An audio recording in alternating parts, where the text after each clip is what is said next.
Okay. We can get started. We're live. Welcome to Memphis Light, Gas and Water's Power Pivot series. The Power Pivot series has covered several topics from rebounding from COVID-19 to the Paycheck Protection Plan, marketing, finance, resilience, and innovation of women businesses, and a host of other permanent subjects. Today, we will discuss business continuity and disaster planning. We look forward to a lively and informative discussion on today's topic, and we welcome your questions. Our Zoom attendees, please place your questions in the Q&A section. Also, our Facebook viewers, put your questions in the comments section. After today's meeting, there will be a 3-question survey. Please stay on to take the survey. Your responses will help us identify topics for future MLGW Power Pivots. As we have been reminded by the deep freezes in December and earlier this month, weather can deliver an unexpected challenge to operating your business. Weather-related disruptions to your business are not only events that can have negative impacts on your day-to-day operations. Our panelists today will discuss how to best protect your businesses in the event of an operational interruption. Our guests today are Andrew Romer, Trevor Olsen, and Christopher Hearn. Andrew Romer is an external affairs specialist for the Department of Homeland Security, Federal Emergency Management Agency, or FEMA, Region 4, where he assists the external affairs team in establishing and maintaining relationships with private sector stakeholders throughout Region 8 states. Prior to his current position, Andrew served as an incident management manager assigned to FEMA Region 10, assisting with external affairs for over 10 years. He was deployed for the New Mexico wildfires, Hurricane Ian, and 2 flooding events in Washington State and Eastern Kentucky. Our next guest, Trevor Olsen, is a business insurance specialist at Lipscomb Pitts Insurance Company. Trevor graduated from Ole Miss with a risk management and insurance degree. He has over 7 years of insurance experience with an exclusive focus on property and casualty insurance.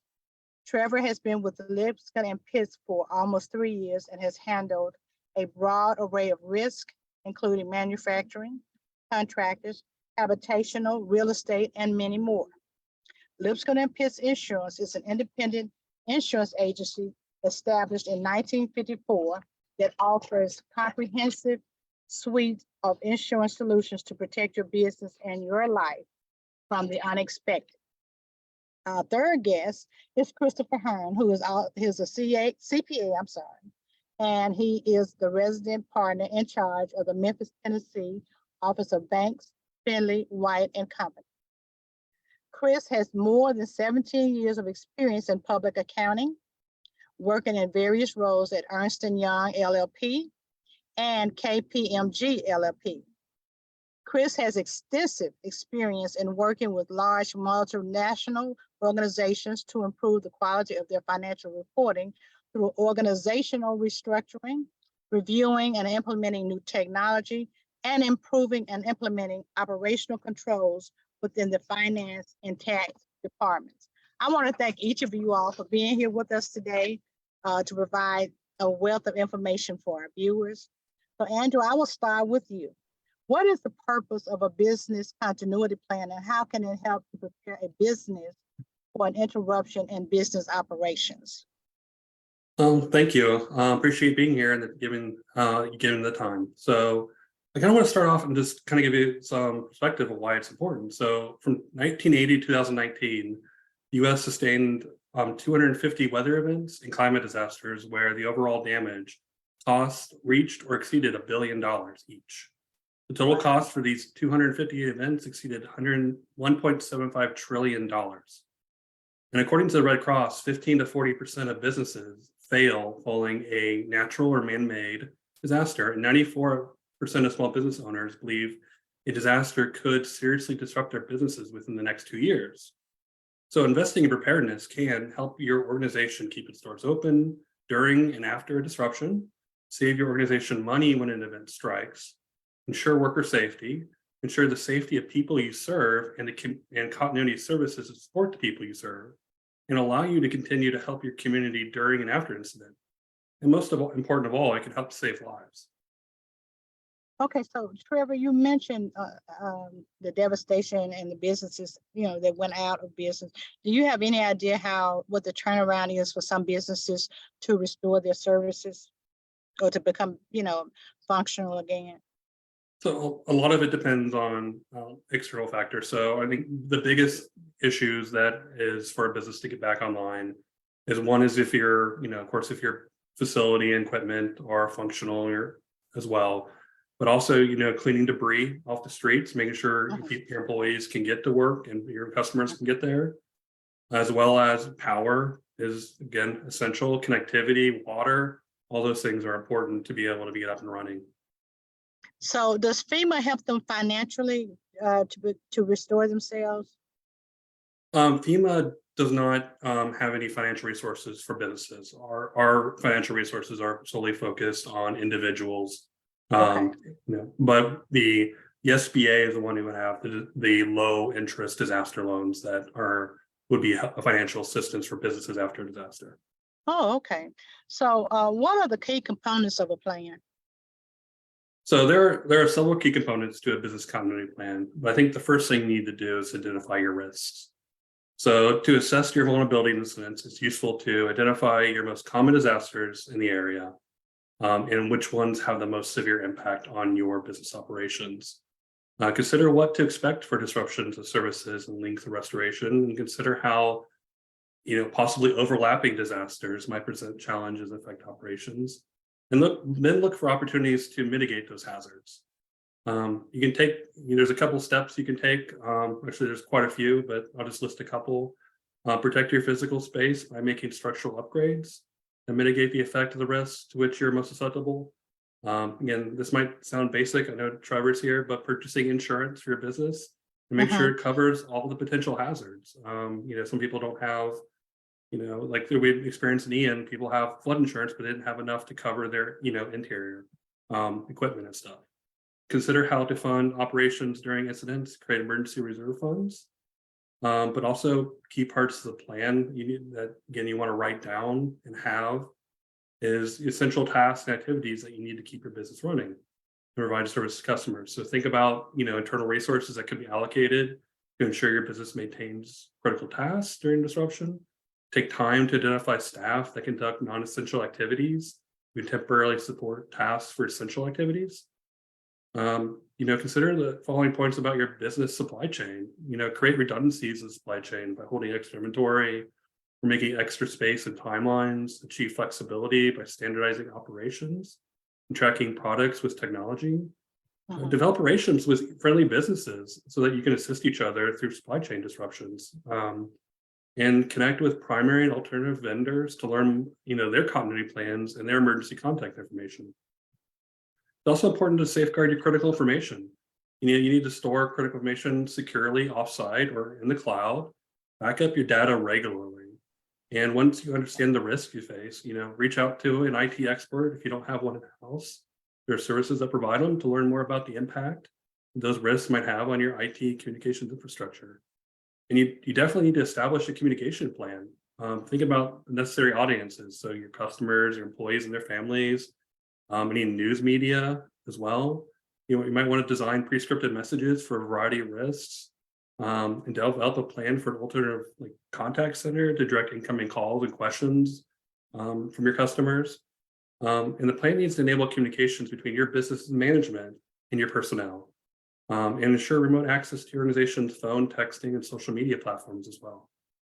Another good thing to make sure this plan has is make sure you cross-train your key individuals. Key individuals are personnel who undertake role responsibilities to ensure business can operate, and maintaining a current org chart to ensure the ease of communications and make that workflow continuous. And the easy way to do this is kind of develop a current skills matrix that tracks each person's capabilities. And this matrix will help support your management and help know, where to delegate responsibilities during an emergency. I think one of the biggest things to do is to update and test your plan once you develop it. It's no good to have it on writing if you don't know it works and know how to actually implement it when you actually need to do it. And again, I know this all sounds like common sense, and I'm sure you thought about each and every aspect of what goes on into a plan, but having it written down, tested, distributed to all your employees goes a long way to ensure your business will stay operational after disaster. And there's some resources out there for you to, get started on your plan. Ready.gov/business has quite a few. There's several templates on there for developing company plan from different organizations, and they're all very good and a great place to start. Well, that's some really good information. But one of the things I stress a lot, period, whether it's a disaster or not, is that employees are cross-trained in the event that something happens to someone, that the work can continue. And particularly during a disaster situation, you need multiple people who are cross-trained to make sure all that needs to be done, particularly communications and some of the other items that you mentioned, is continued on. So I appreciate that. So would you outline some of the recovery strategies that our audience should consider? Sure. Again, every situation is unique. Much of it depends on the type of business you have and what the impacts of disaster are. And I'll just put it up. Recovery is very difficult for most businesses and is very expensive. And this is why preparedness mitigation is so important. And please keep in mind, when a disaster happens, many of your employees may be impacted as well. And they may not have inhabitable homes or even, working vehicles to get to work. So you need to make sure that you're accounting for that possibility as well. And knowing their situation will not only allow you and your team to assist in their recovery, but also know what employees you have available to keep your operations running. Recovery strategies require resources. They, include people, facilities, equipment, material, information technology. Strategies may involve, contracting with third parties, entering into partnerships, reciprocal agreements, or displacing other activities within the company to keep your essential functions going. If it's possible to keep operating, telecommuting is a great strategy. However, the strategy, and you have to ensure your workers have a suitable work-home environment and are equipped with and have access to computer with power and internet connectivity, and all the data and apps that they have. Which may not be possible in a disaster situation or even in normal situations. Partnership reciprocal agreements, again, can be arranged with other businesses, organizations that can support each other in the event of disaster. Again, it's good for those agreements to be negotiated in writing beforehand and documented in your continuity plan prior to disaster. There are many vendors out there that do support business continuity and information technology recovery strategies. The external suppliers can provide a full business environment, including an office space, live data centers, ready to be occupied. Other options you may have is, equipped office trailers, replacement machinery and other equipment. However, the availability and cost of these options, can be affected if there's a widespread disaster in your region, and make them very competitive for these resources. So, in the last case scenario, you may have to revert to doing things on paper for a while power and connectivity is offline. However you need to do, but again, So these strategies.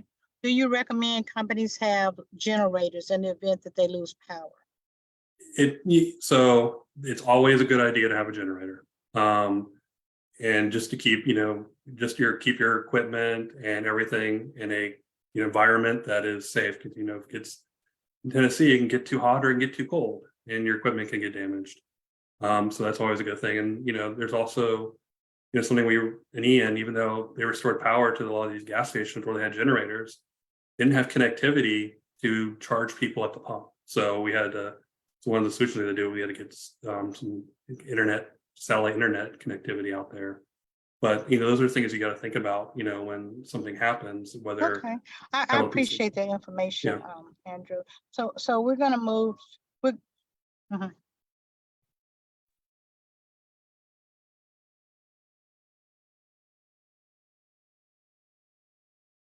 Okay, can you hear me? Hello? We can hear you. Oh, okay. It was looked like it was freezing. So thank you so much, Andrew. We're gonna move to Trevor Olsen, who's with Lipscomb and Pitts Insurance Company. So Trevor, would you identify the various types of insurance coverage that can be relevant to business disaster planning? Absolutely. Andrew was stealing my thunder with the flood insurance, but so real quick, when you think about flood insurance, think about water coming from the inside and the outside in. I had a client call me the other day. He had a coffee pot that's connected to the water system at his building. It ruptured at night, flooded everywhere. Oh my God. He calls me, he goes, Trevor, I have a flood in my building. I go, whoa, whoa, whoa. You don't have a flood because you don't have flood coverage. He goes, oh, there's water everywhere. Everything's damaged. I go, you have water damage coverage, but you don't have flood coverage. He goes, I got water damage coverage everywhere. What's the difference? What's the difference?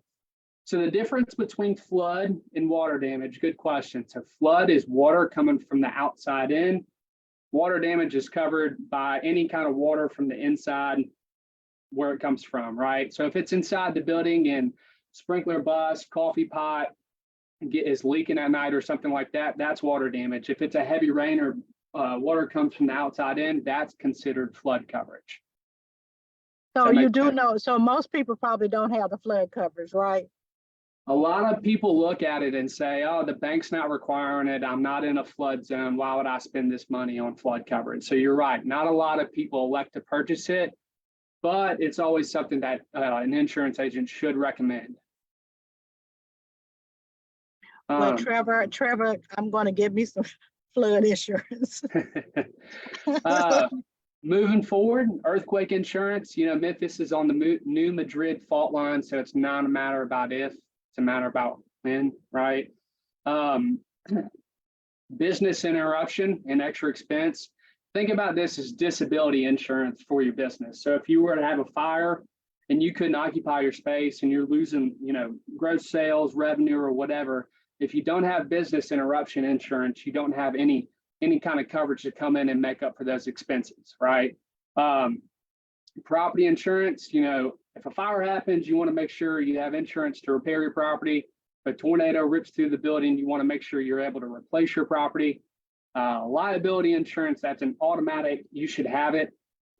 If you have an office or if you have your location, someone comes and slips and falls, you want to make sure that there's coverage for that. If you make a product and someone gets hurt using your product and sues you, you want to make sure that there's coverage for that as well. So the thing about with liability insurance is that these insurance carriers actually pay for the attorney fees and, if need be, settlement costs as well.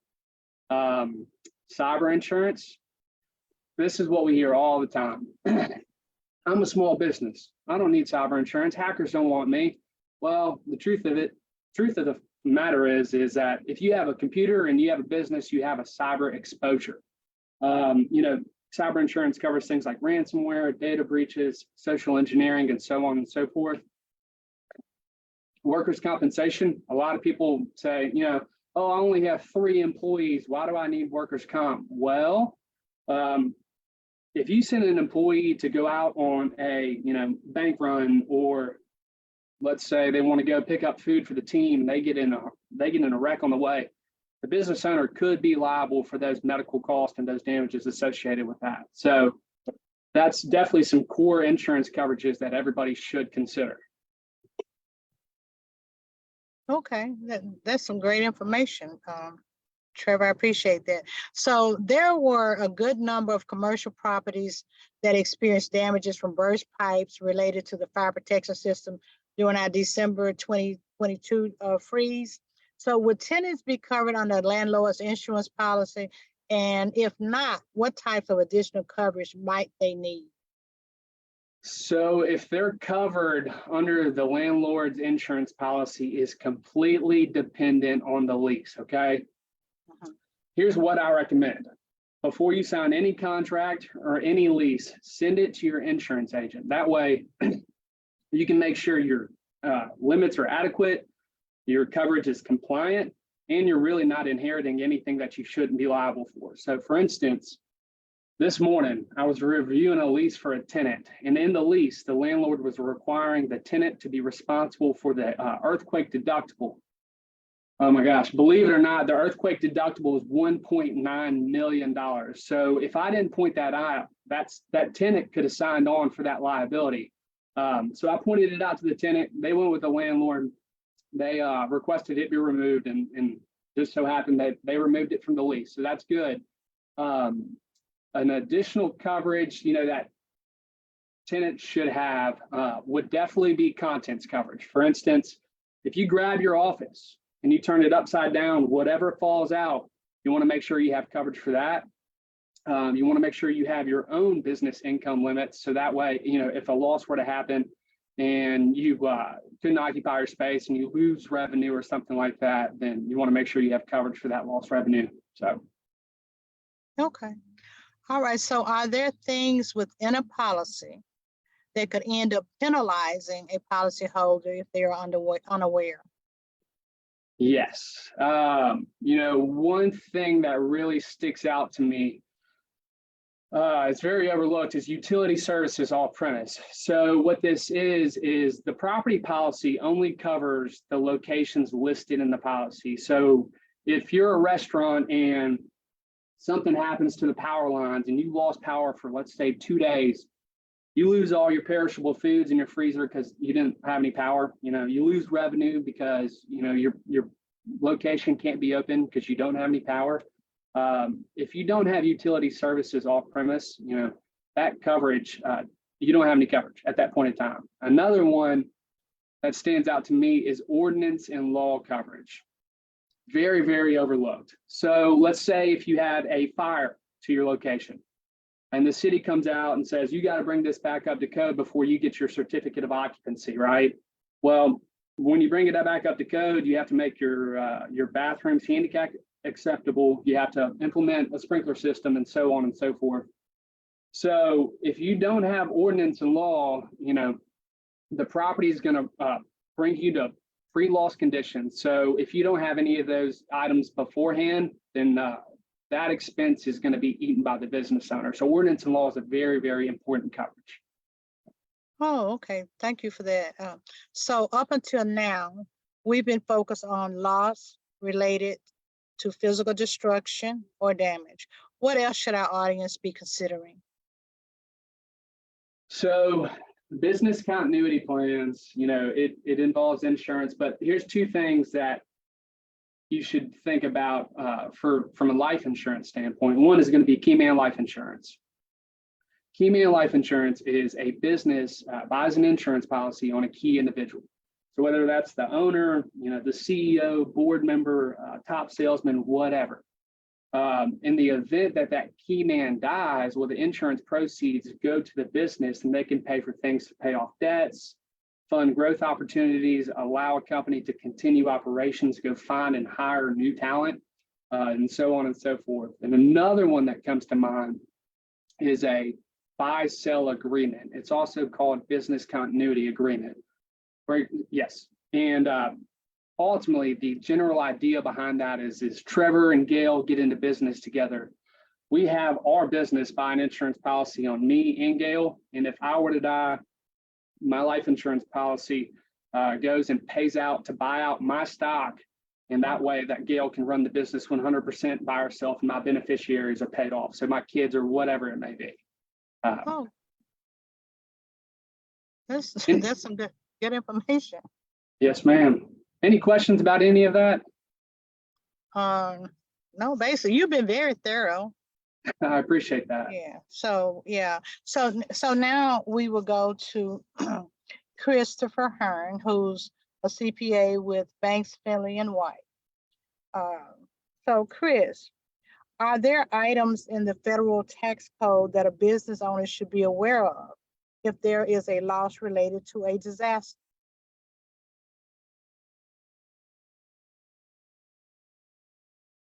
Chris?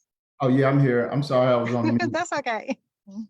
Yeah, so code section 165 in the Internal Revenue Code Service, It describes what a disaster-related loss is, what is defined as for tax purposes. It lets you know how to determine a loss, disaster-related loss. It lets you know the limitations of disaster-related losses you can take as a tax deduction. And then it lets you know when you are able to take those disaster-related losses on your taxes. Okay, so does it require federal disaster designation to claim the deductions or credits? So no, it does not require it's not required that the president declare an area, federal disaster related area, in order for you to take the deduction. There can be, like I said, the definition of disaster as defined in Code Section 165 is anything that happens that unexpectedly or outside the normal course of operation in your business. For example, I have a client that their sprinkler system burst during this last freeze. And by definition in Code Section 165, that is a disaster-related loss they can take as a tax deduction. Oh, okay. So, well, Chris, what is the difference between tax credit and a tax deduction? Okay, so a tax deduction reduces your taxable income, whereas a tax credit reduces your tax liability dollar for dollar. And I'll give you an example of that. Let's say if you took $1,000 tax deduction and you were in a 30% tax bracket, then that would equate to about $300 worth of tax reduction. Whereas if you have a tax credit, then that $1,000 is a dollar for dollar reduction on your taxes.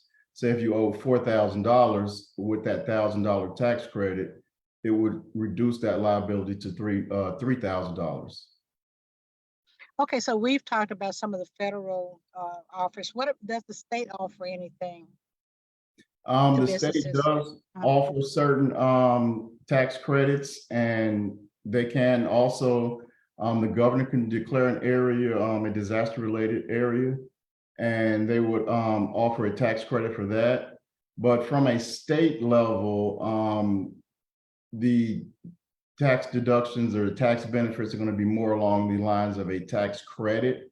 And that happens when the governor declares an area a state disaster area. But you don't get any specific deductions from a state level on your or disaster related deduction.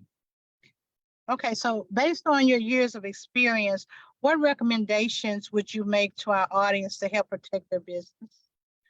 I would say one of the most important things is to keep really good accounting records. Even if you are not required to produce, let's say, monthly, quarterly, or annual financial statements to provide to a third party, it's still important that you keep those records, because when it comes to computing, if there was some type of disaster and when it comes to computing that loss, you would have to go back to your accounting records in order to be able to have the information, have the numbers to compute that loss. So you can see a business in a situation where they, are suffering from some type of disaster, but they don't have the records to prove out the calculation for the deductions they're taking. Another thing I saw with record keeping is, let's say during COVID, when the government started giving out the PPP loans, well, you had to have certain financial information to provide to a bank in order to prove the amount of loan you would be eligible for. A lot of small businesses missed out on that because they did not have the proper records, and by the time they got them in order, all the money was gone. Oh, how quickly did the money run out? How quickly did it take for it all to be gone? I think within a couple of weeks, on that first round, they were all gone. So and there was no new funds or no way that those who didn't claim money could go back and claim if they had the information or the data that they needed to support what they were requesting? Well, they got it on the second round. Oh, the second round, okay. Yeah. So did we get everybody on the second round? If they had the proper records. Okay. Okay. I just wanted to know. So I don't see any questions in the Q&A, and I don't see anything in the chat. So in the interest of time also, Chris, could you give your final words or final suggestions or recommendations to our viewing audience? I think, I would just drive home keeping how important it is to keep good business records and be able to readily produce financial statements, upon command or within at least a couple of weeks. And then continue, if there is some type of federal disaster, pay attention to the news, pay attention to any type of publications, tax publications, to know whether or not the area that your business is located in has been declared a federal disaster area. Okay, so thank you for that. And Trevor, would you please offer some final words for our audience? Yeah, thank you for having me first off. And if there's any kind of questions that, I can answer about what we presented today, I'm more than happy. Feel free to give me a call, 901-321-1066. And, give me a call and I'll be more than happy to sit down and talk with anybody. Well, we appreciate that. We appreciate you coming on, Trevor. So Andrew, would you offer some final words or suggestions to our audience? Sure. Again, thank you for having me. I appreciate the opportunity. I think, I just want to reiterate, disasters, if they happen, you're not prepared. They're very expensive, very disruptive. So again, preparation and building that business continuity plan are important just to keep you in business. And I saw there was a question in the Q&A regarding about a personal continuity plan. And absolutely, you go to ready.gov. There is a way to get personally prepared. It's great for you and your family because a lot of times, these disasters happen, they're no notice, and you might be separated from your family. Of having a plan, get reunited, and just keep your household in order is important. Okay, so I appreciate that. I think that answered the question that we have in the Q&A. So I would like to thank today's panelists, Andrew Romer, who's with FEMA, Trevor Olsen, who's with Lipscomb Pitts Insurance Company, and Christopher Hearns, who is a CPA with Banks, Finley and White. I appreciate each of you coming on and providing such valuable information. I also want to thank our staff, Community and External Affairs, Economic and Community Development, and also our IT team, Darren Sharp and Nathan Smith, who worked with us. We couldn't do this without them, period. And I want to thank our audience for their participation. And we would like your feedback that will help us with future Power Pivot presentations. So as soon as we end, please stay on and take the survey. Thank you all for being with us today. Have a great rest of the day.